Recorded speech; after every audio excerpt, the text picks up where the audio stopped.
Hey, so today I am going to take some really old lumber that I pulled out of this 1940s log home over 10 years ago, and it's been stacking up at my shop. And I need to build a couple tables for the Airstream, for the Avion trailer. And I'm going to use this old wood, and I'm going to show you how I feel older wood is much more beautiful than newer wood when it comes to building items like tables, so reclaimed tables. So I'd like for you to join me, and I'll show you how I do it. And first of all, I'm going to have a coffee. And second of all, I'm going to ask you to kindly subscribe to our channel and click the like button. That would really help me out. All right.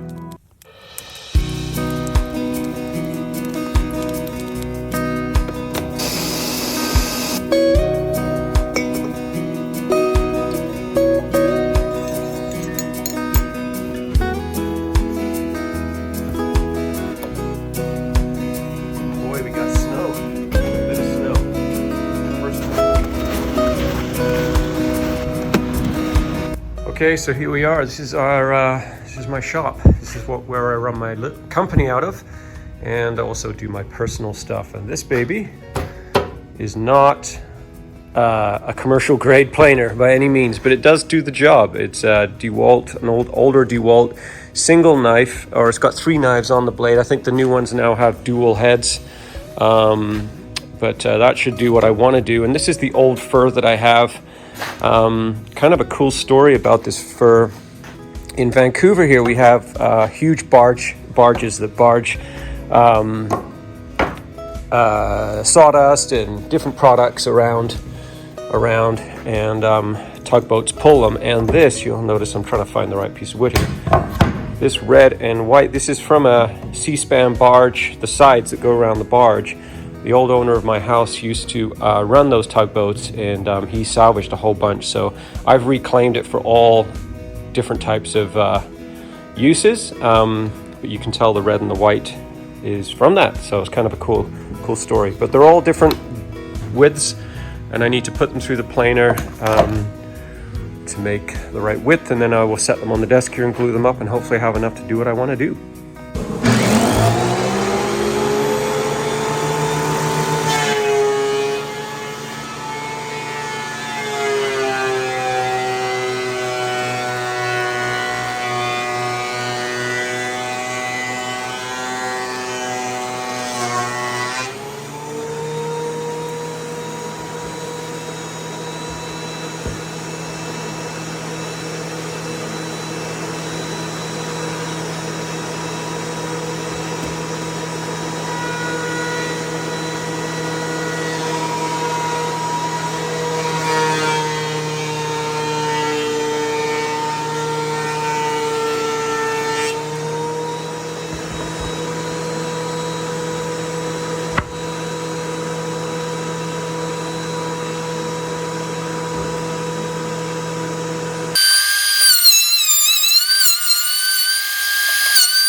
All right, so the planer's working.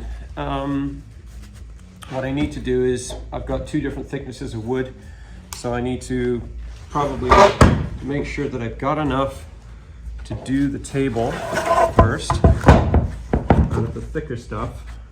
I don't want to plane it all to the skinny lengths. So my measurements are 43.5 by 24.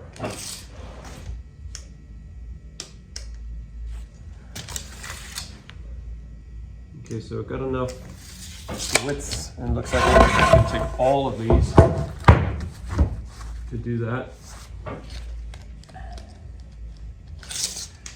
Got a gnarly bit on the end here.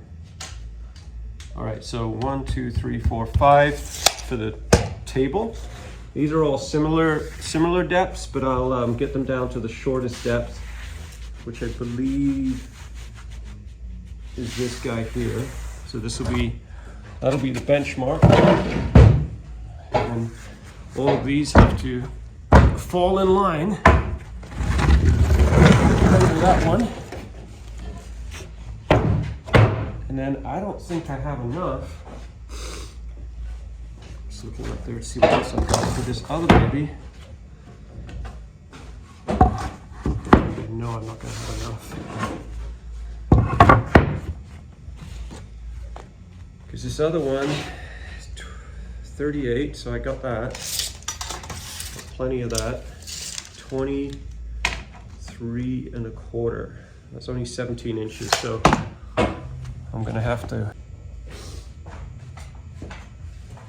see what else I can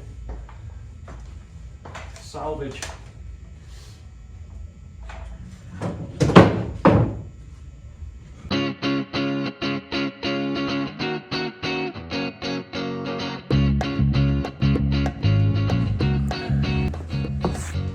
So if you haven't already figured it out, I'm not a fine cabinet maker, furniture maker. I am the Speedy Gonzales of carpentry. It's the way my dad was, it's the way I am. It's just the way it is, baby. So kind of cool to keep some of that red in there, don't you think? Let's try it. So these two edges will work. Bit of a lip there.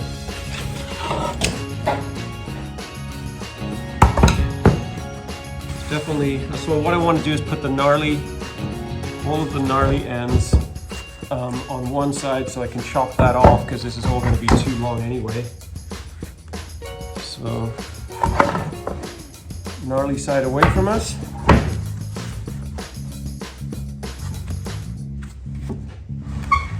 Two more pieces to go. Super rough edge. I got to keep that one on the outside if I can.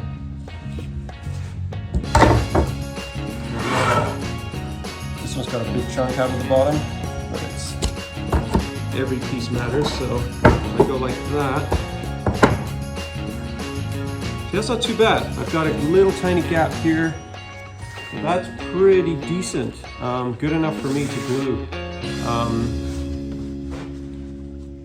This one here needs to go through the planer one more time, I think. What's going on here? I'm going to plane this one more time. Okay, so it's not every day I do this, by far. The last time I did this was years ago, I think. This product is amazing. Tight Bond 3. Once you get a good bond between two bits of wood on Tight Bond, if you would try to split it, it would split anywhere but where that glue happens. It's just incredibly strong. You don't need any fasteners. Highly recommend it. Home Depot sells it. Good stuff. Okay, so we've got, these are really important. It is good clamps. If you, these are called Bessies, upside down. It's really important if you're going to join wood like this, good clamps. So what we want to do is put all the wood on top of the clamps. And this is good too, because what I've done before is I've clamped wood on a table, the glue seeps through, and glues the table to the table, and you can't get it off. And you end up struggling. So this way it keeps it off. And I don't know what I'm doing.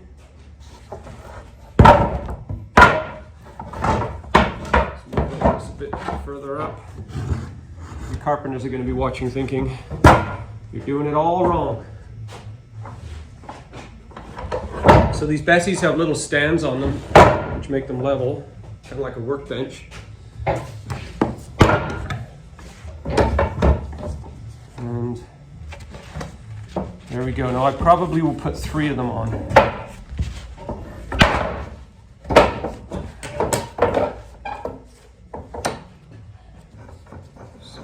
Unwind them.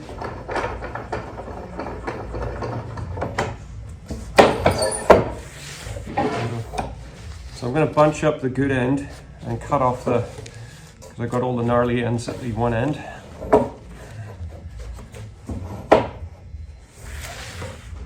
That, and then move these close, not fully close for now.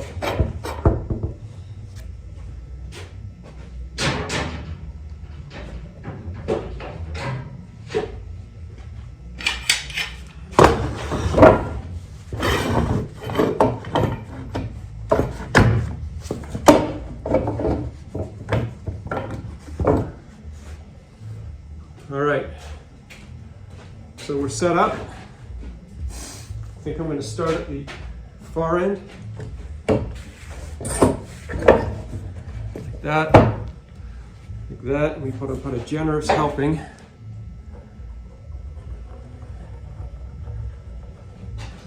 Of glue. I've seen guys do it with like a roller. My buddy who used to own a really good wood shop did it with a roller. But because we don't have jointed ends, I'm going to be pretty generous. This is going to spooge out on the bottom. I'm going to have to sand it out. So problem is, what am I going to do for that end?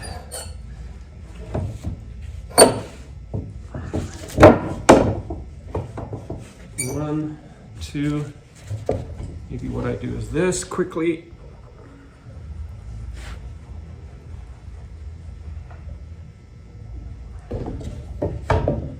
I realize that I'm going to get glue on the rails, which probably isn't awesome.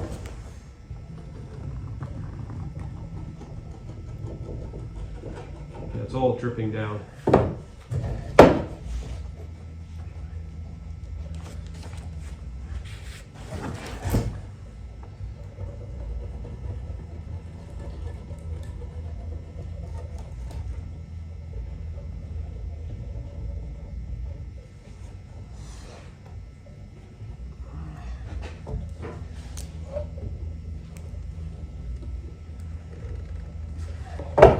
Sorry, I'm kind of going fast here. It's dripping.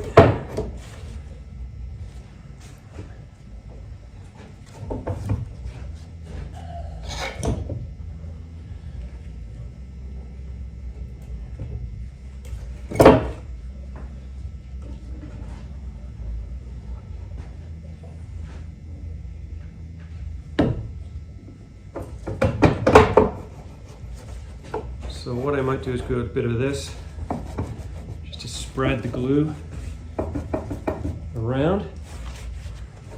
It's hard to think that that glue is going to actually stick, and you actually want to get as much of it off as possible before it dries, because it's really hard to sand down.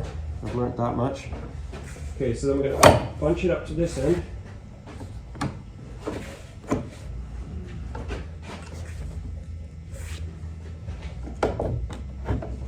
Move our ends in.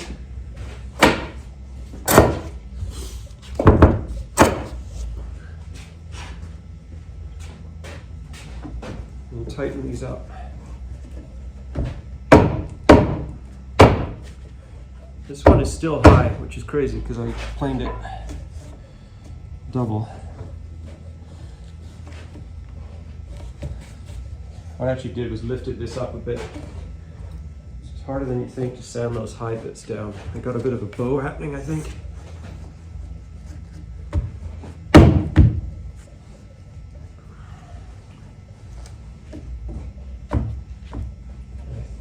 I think what I'm going to have to do is put a weight on the top because it's going like this. And now maybe there's too much pressure.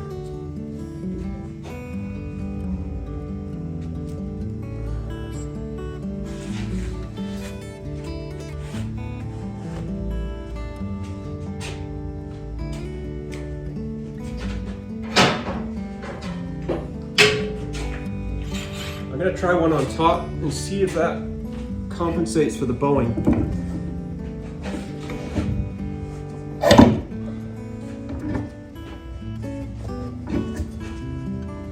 If I can suck it down.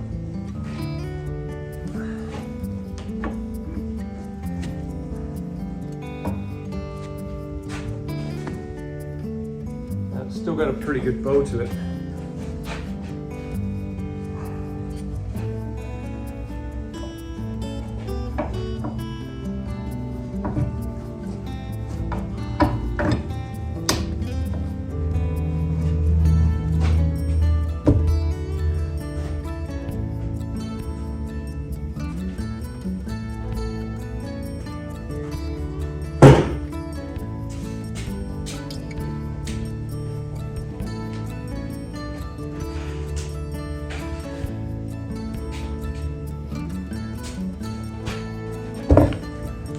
these are full of sand.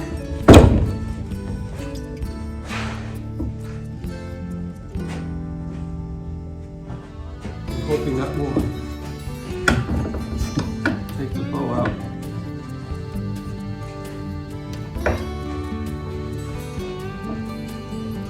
I'm gonna get all kinds of comments from you proper carpenters who said I'm doing it all wrong. Oh, I'm sorry. Just making it up as I go along.